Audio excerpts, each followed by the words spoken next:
All right, hello my fellow gun lovers, it's the Gun Junkie here, and in today's video I want to get into a little bit of a deeper talk with the Smith & Wesson Bodyguard 2.0. Now, I've been receiving a lot of questions from my previous video, and a lot of people have been sending me a lot of personal messages saying, hey, I don't own the gun, and I want to try pocket pistols. Do you recommend the Smith & Wesson Bodyguard 2.0? Is it the perfect gun that everybody keeps saying it is? And I said, do I recommend it? Yes. Is it the perfect gun? Far from it.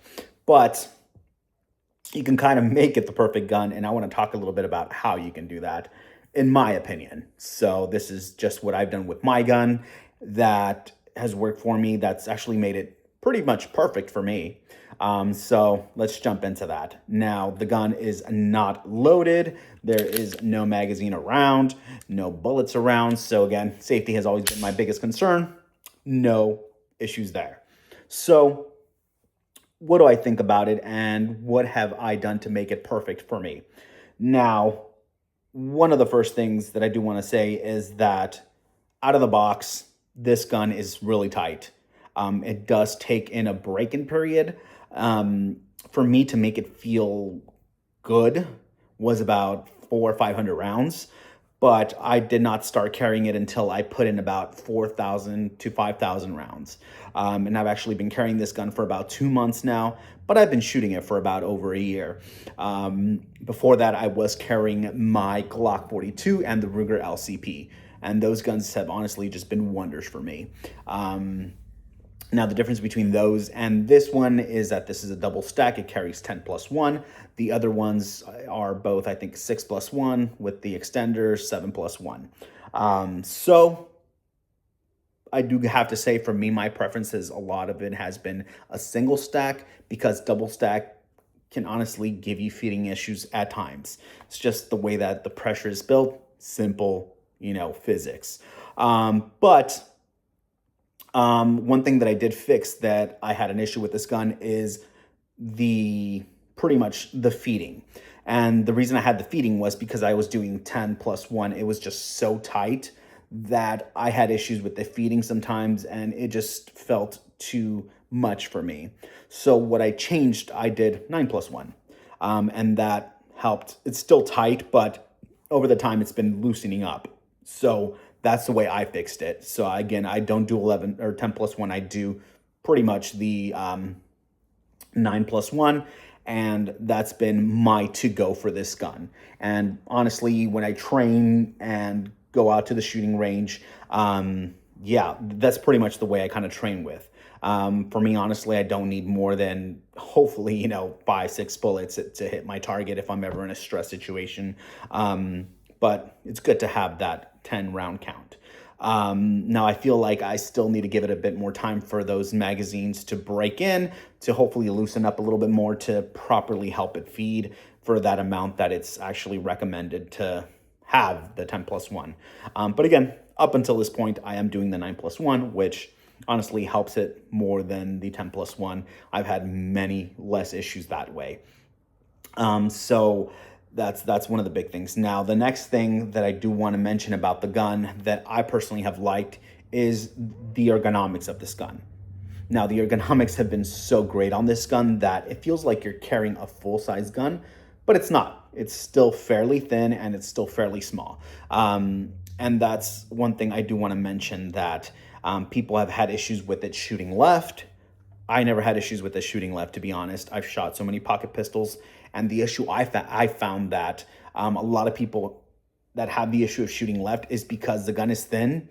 The way they grip the gun with aggression is they kind of, tilt it to the left and a little bit down. And that's just natural. It happens naturally. If you haven't shot too many pocket pistols, you have that habit of shooting left and down if you are right-handed. If you're left-handed, the opposite. And the reason for that is because it's again, the way you grip it. So if you pay attention here, if I hold the gun like this, when you're pulling the trigger, you see how your fingers kind of crunch in, and that's just natural. So whenever you're gripping the gun, if you're pulling, you're kind of going down a little bit, and that's what's causing the shot to the left. And again, I've shot so many pocket pistols that I kind of understood that, of how to grip a smaller gun. And the way I tested it was, having one of the little handles that holds the gun tight, and then shot it that way, and it was hitting the target perfectly fine. So again, not saying that it didn't have that issue, but for me in this gun, it just an issue that I solved myself, that it wasn't a concern for me. So again, just addressing that. Another thing I do want to talk about is the feeding ramp. The feeding ramp has been an issue with certain ammo. So one thing you do want to understand is that you need things that are more round tip than flat tip. Anything that has little cracks and crevices, it can actually get stuck in the feed ramp. Now, the reason for that is because I'm not sure why they did this poor design, but with the barrel, it's in two parts. The slide ramp is in two parts. One is with the bottom half, and then the other one is connected to the barrel. So again, I'm not sure what they were thinking there, but certain ammo does have certain issues with feeding. So again, any of these round tip bullets never had an issue with feeding. So understanding that, that's a big key factor here as well.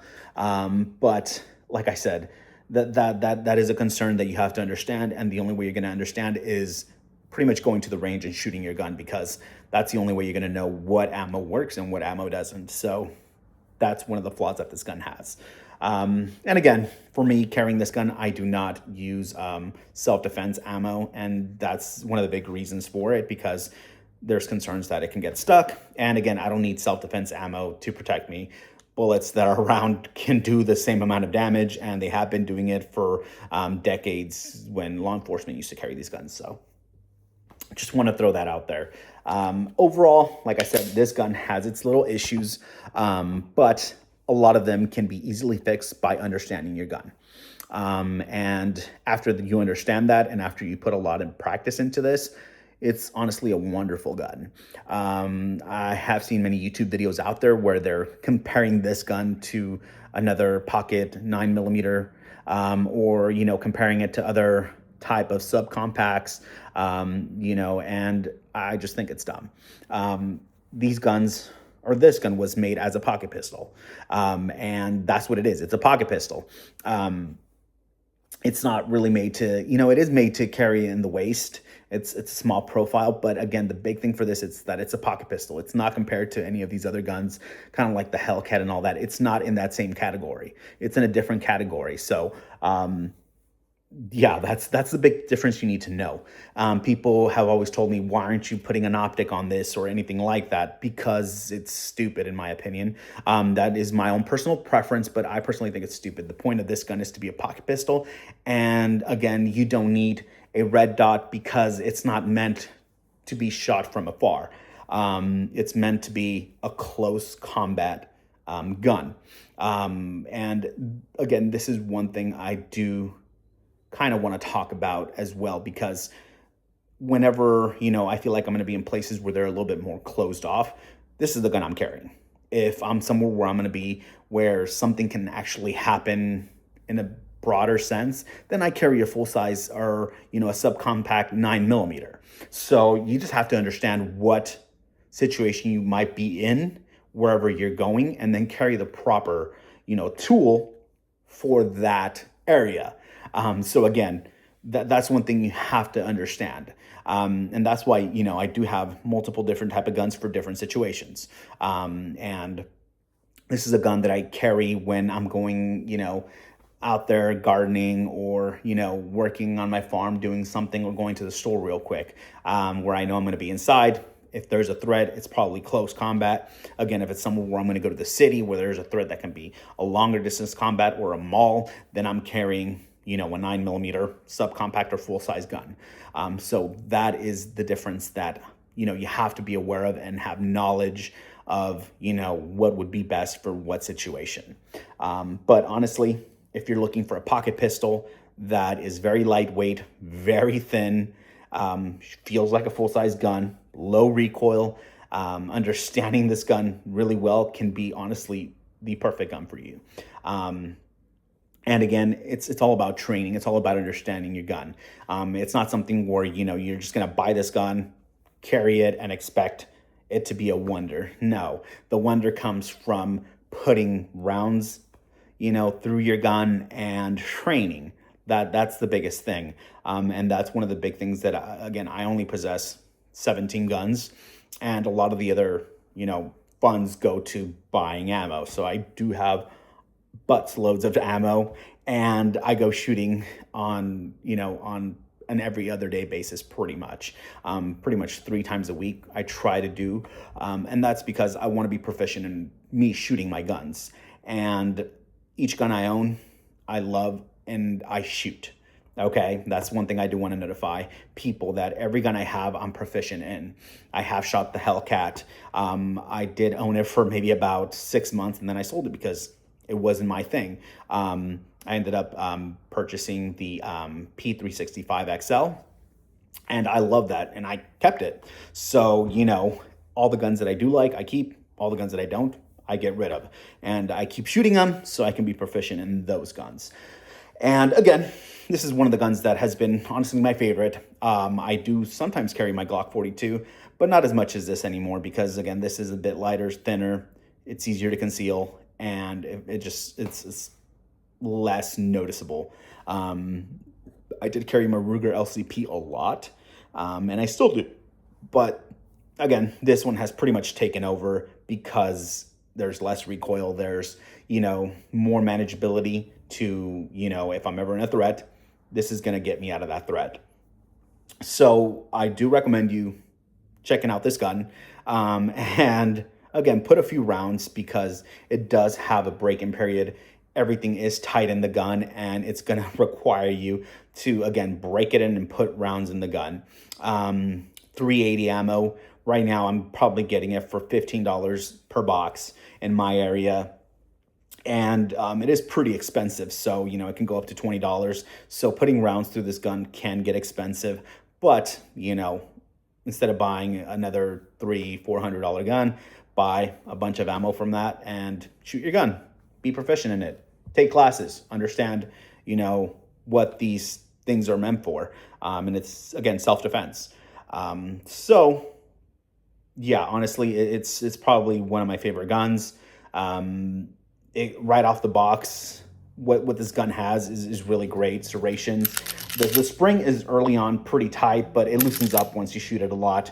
The grip is great, but for me, I do get sweaty palms sometimes. So I did get these grips, grip tape, sandpaper grip, so I can properly hold this gun better for my situation. Again, if I'm ever in a bad situation, I have sweaty palms, I can easily grip the gun and shoot it and wouldn't have any issues. But again, that's my own personal preference. It does come with, again, great grips, but I add the additional because it's my preference. But yeah, that's all pretty much I wanted to talk about this gun. It's a wonderful gun. Check it out if you have a local gun store or a shooting range where you can test out the gun. Go do it. Those are probably already broken into a bit because people rent it out and shoot it a lot, so you can kind of get a feel of what you're expecting, which is honestly great. And like I said, this has been a wonder gun for me. Took a while, but it got there, and yeah, I'm enjoying it more the more I'm shooting it, the more I'm carrying it.